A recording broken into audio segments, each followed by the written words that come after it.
January 1942, South China Sea. The ocean was calm that morning, glassy, indifferent, endless. Beneath it, 200 feet down, the USS Sculpin crept through the blue darkness, her hull groaning softly under pressure. The men inside moved in silence, sweat rolling down their necks despite the chill. Target bearing 085, range 1,200 yards, whispered the sound operator. Commander Fred Conaway raised his binoculars and exhaled. Through the periscope, the silhouette of a Japanese freighter filled his viewfinder, black smoke, curling from its stack, unescorted, slow, a perfect shot. He lowered his voice. Flood tubes 1 through 4. Stand by. The crew snapped into action. Valves hissed. The deck trembled as compressed air filled the tubes. Fire 1. A muffled thunk echoed through the hull. The torpedo slid from its tube, vanished into the dark. Fire 2, Fire 3, Fire 4. 4 perfect launches. The men counted silently. 40 seconds. 30, 20. Impact in 5, 4. Nothing. No explosion. No plume. No sound. Through the periscope, Conaway saw the torpedoes streaking under the target white trails, cutting far below the ship's hull. The Japanese freighter continued on, completely unaware it had just escaped 4 direct hits. The control room fell silent. One sailor cursed under his breath.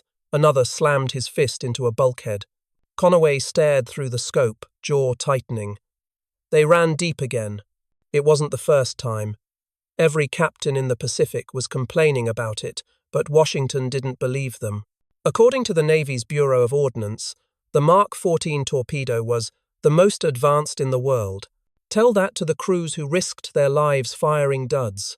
That night, deep under blackout, Conaway wrote another report, calm, professional, hopeless. Torpedoes ran well beneath the target. No hits observed. He knew it would be dismissed, just like the last one. The Navy said the fault was the captain's. The sea said otherwise. Somewhere far to the south, a man named Charles Andrews Lockwood, newly appointed commander of submarines in Australia, was reading the same reports and growing furious. He wasn't going to let it go.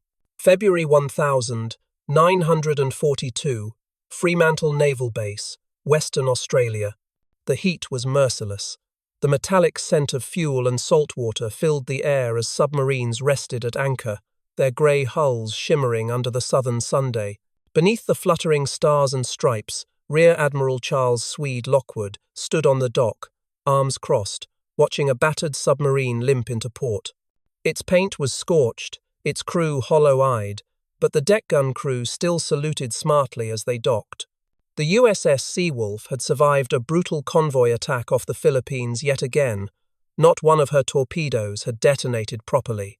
Lockwood's jaw tightened.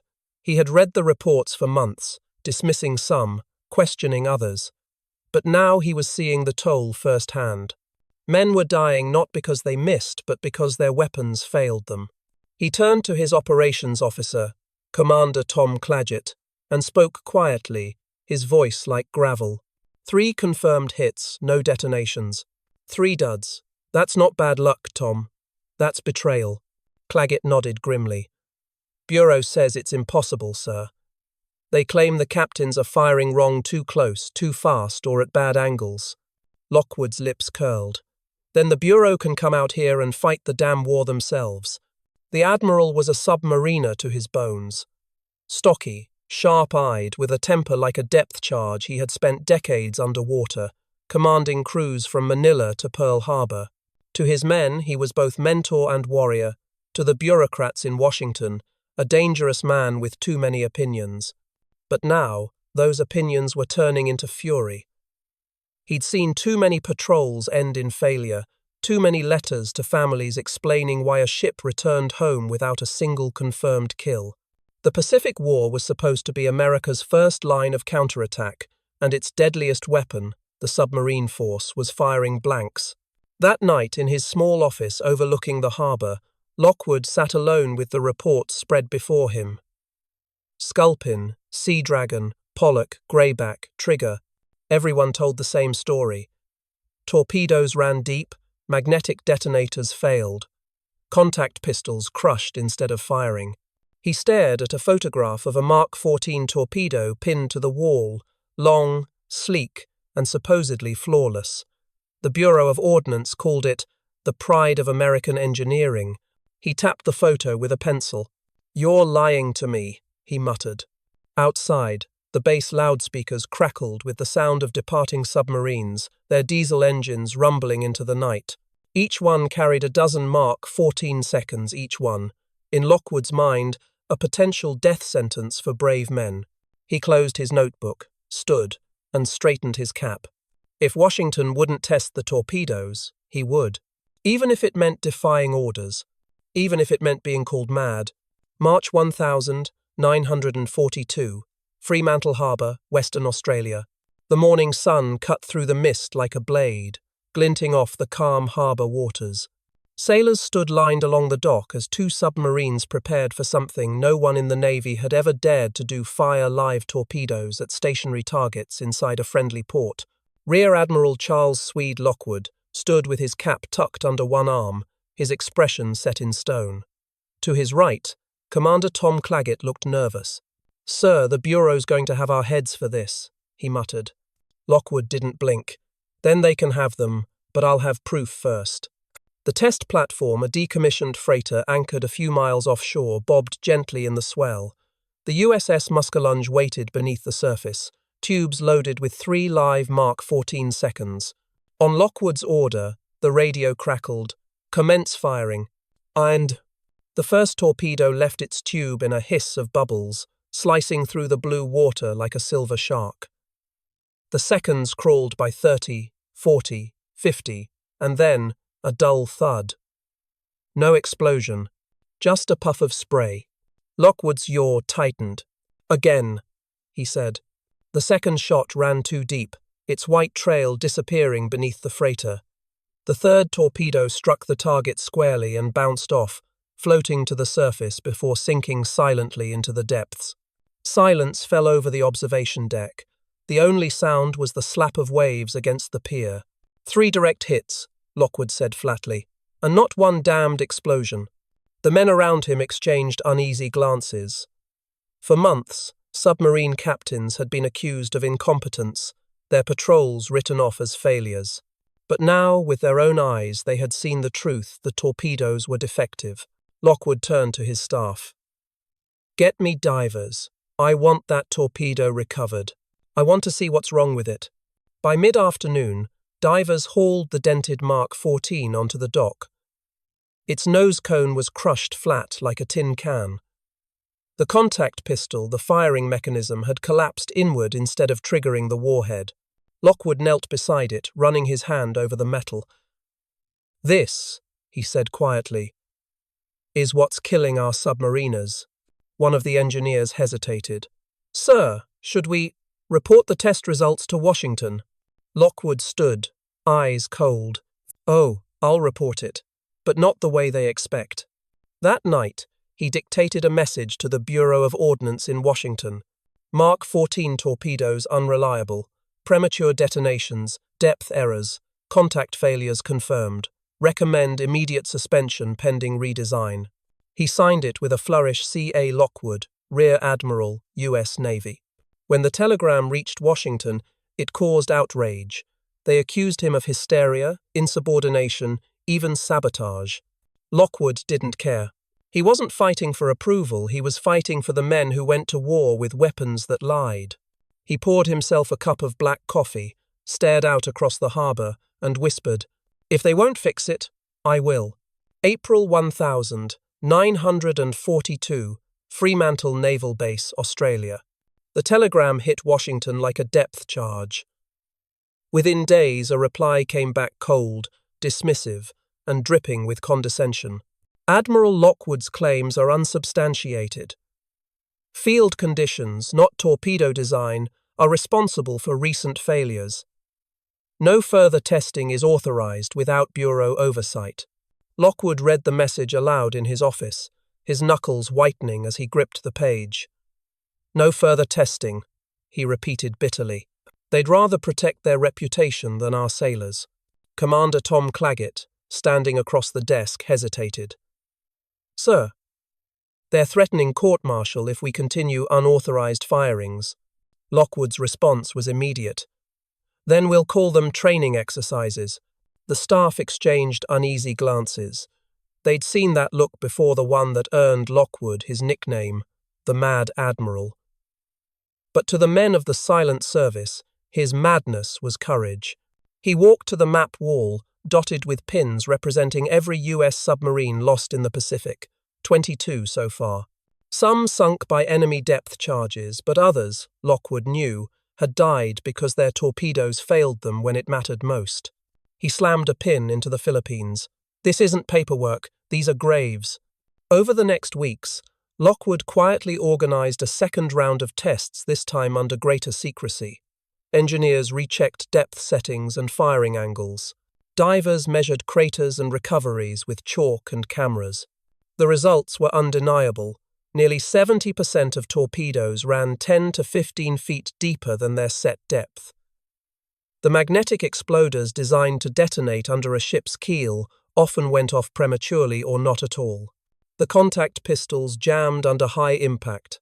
It wasn't sabotage nor bad luck. It was bad engineering and worse, the Bureau had known.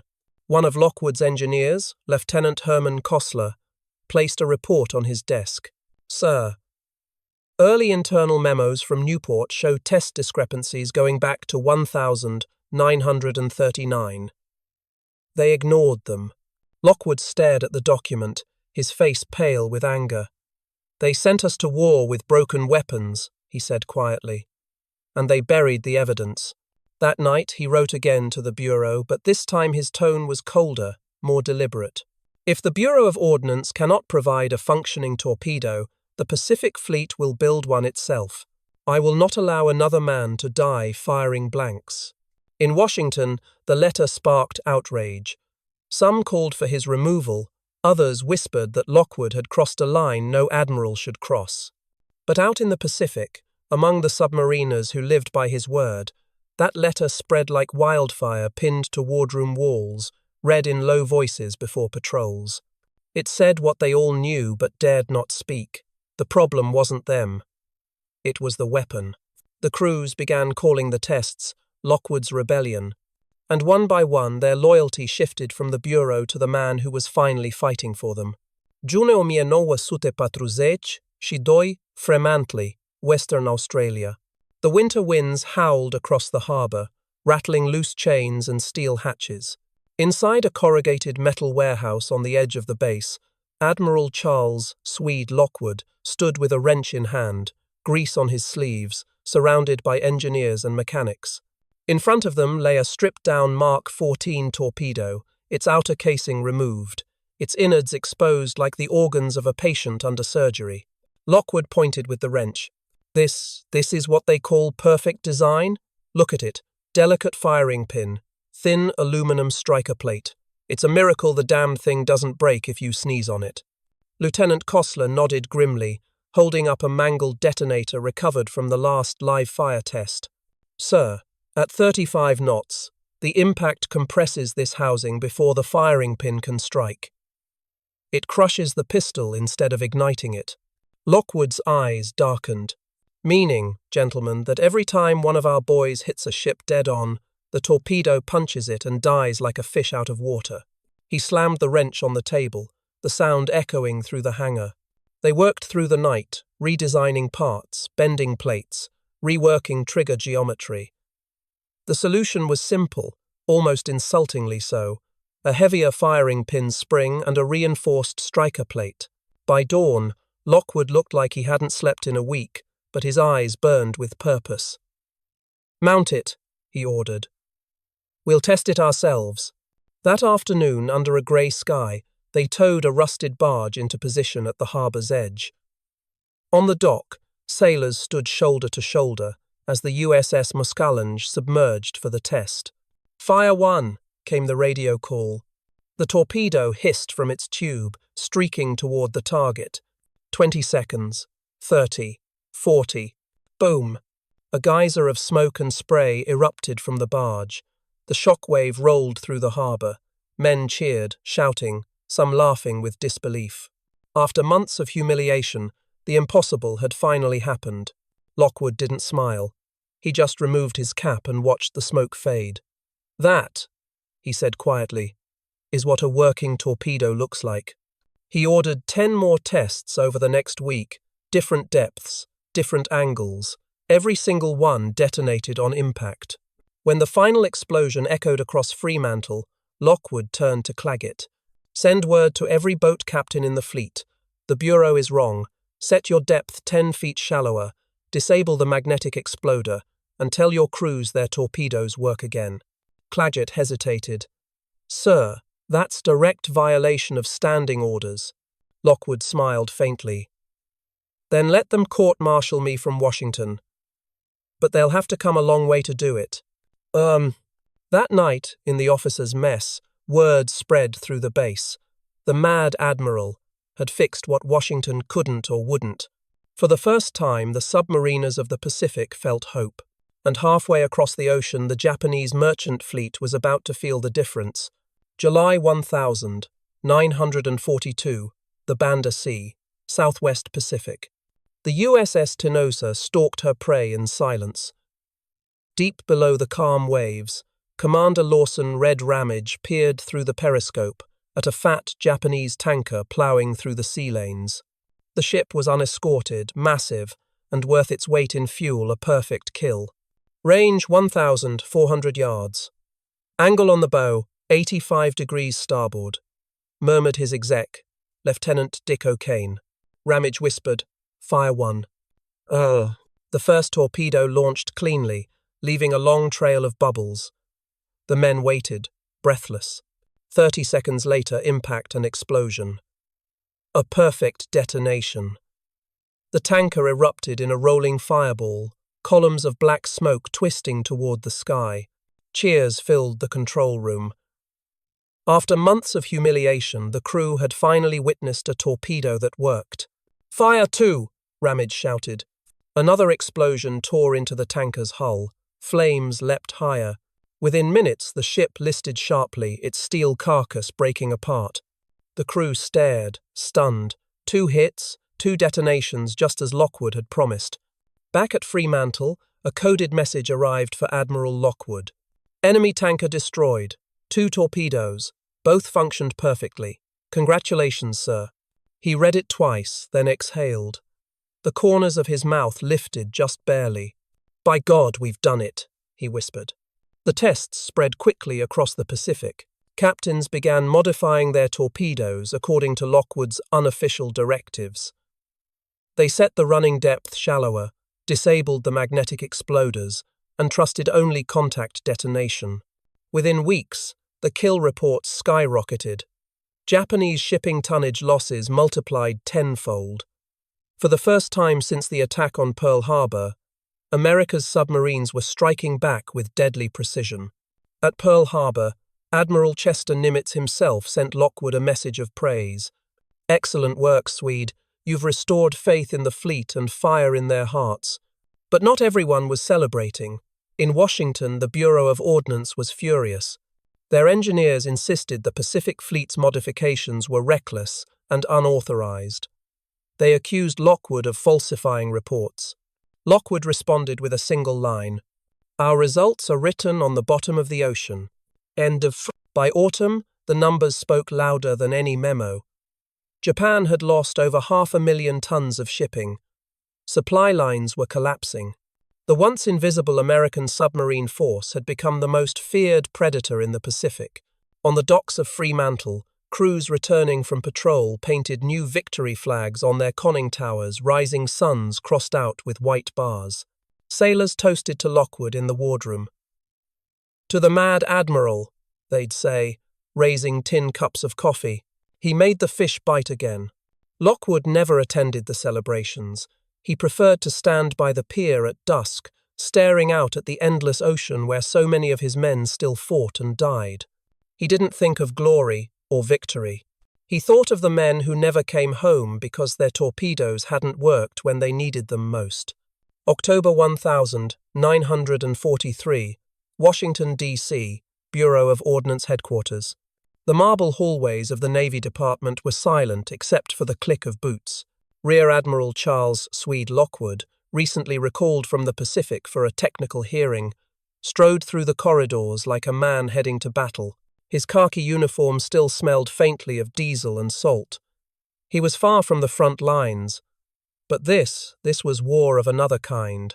Inside the hearing room sat a half-dozen bureau officers, men in crisp uniforms, faces pale from office lighting instead of sunlight.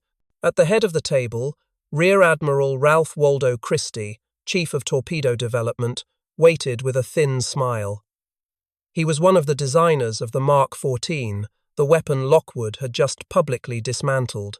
Admiral Lockwood, Christie began, adjusting his spectacles. Your field modifications to Navy torpedoes were unauthorized and dangerous. You've created chaos in Ordnance Protocol. Do you deny it? Lockwood's voice was steady. I don't deny a damn thing. Christie frowned. Then explain yourself. Lockwood leaned forward, placing a folder thick with combat reports on the table. Those modifications are why we're sinking ships again. You call it chaos. I call it victory. He opened the folder, pulling out photographs Japanese freighters split in two. Tankers burning, columns of smoke curling into the sky. These are the results of our reckless adjustments.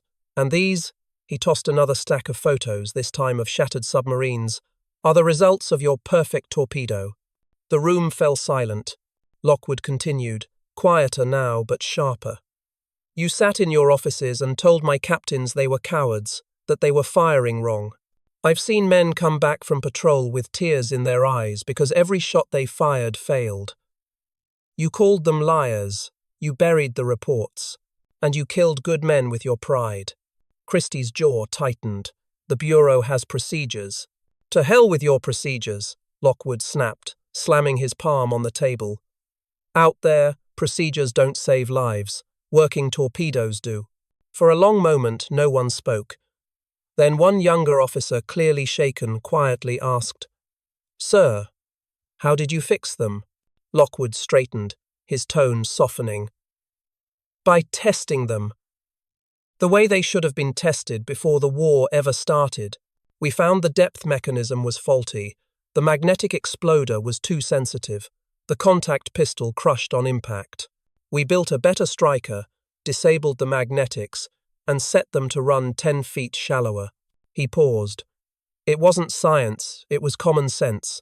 Something this building seems to have lost. A long silence followed. Even Christie said nothing. By the time the hearing adjourned, the Bureau had no defense left. The data from the Pacific was irrefutable. The Navy quietly ordered all torpedoes modified to Lockwood's specifications within weeks. As Lockwood left the building, a reporter shouted from the steps, Admiral, they say you disobeyed direct orders, that you acted like a madman. Lockwood stopped, looked over his shoulder, and smiled faintly. Maybe so, he said. But our torpedoes work now, don't they? He walked away without another word. April 1944, the South China Sea. The ocean shimmered beneath a hard blue sky, its calm surface hiding the silent hunters below. The USS Tang, under Commander Richard O'Kane, slid through the depths at periscope depth, engines barely humming. Inside, the air was thick with sweat, tension, and the faint metallic smell of oil and steel. Target bearing 090.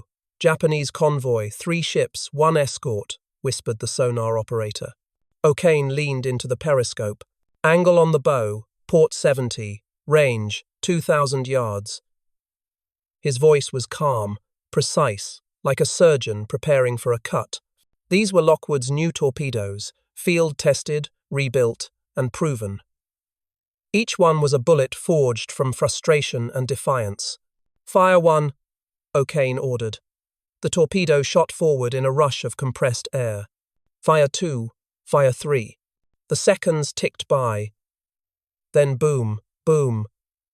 Twin geysers of fire and steel erupted as the first 2 torpedoes struck home. The third hit seconds later, breaking the freighter's spine.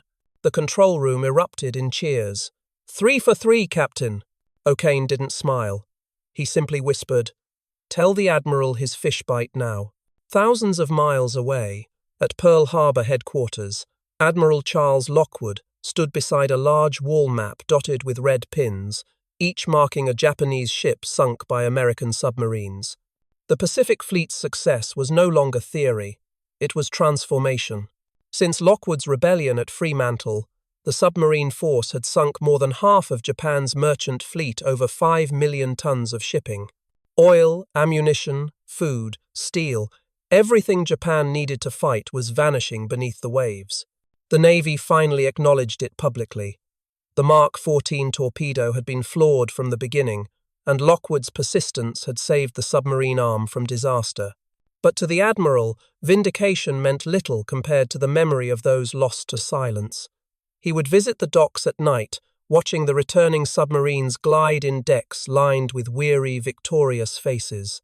Each one owed its survival to a handful of sleepless nights in Fremantle, a few broken rules, and one man's refusal to obey a system that refused to listen. Standing alone under the lanterns, Lockwood lit a cigarette and watched another submarine surface, its crew waving from the deck. The scent of diesel and salt water filled the air, familiar, eternal. He spoke softly to no one in particular. "They called me mad, but I'd rather be mad and alive than obedient and dead." In the distance, across the dark horizon, the muffled boom of depth charges echoed another submarine at work, another enemy ship dying in flames. Lockwood took a slow breath, his reflection glinting in the harbour's black water. For the first time since the war began, he felt peace, not triumph, but a quiet vindication. The silent service was no longer silent. Every explosion in the Pacific carried his signature. Every submarine that came home owed him its victory. And every torpedo that struck true whispered the same message through the depths. Lockwood was right.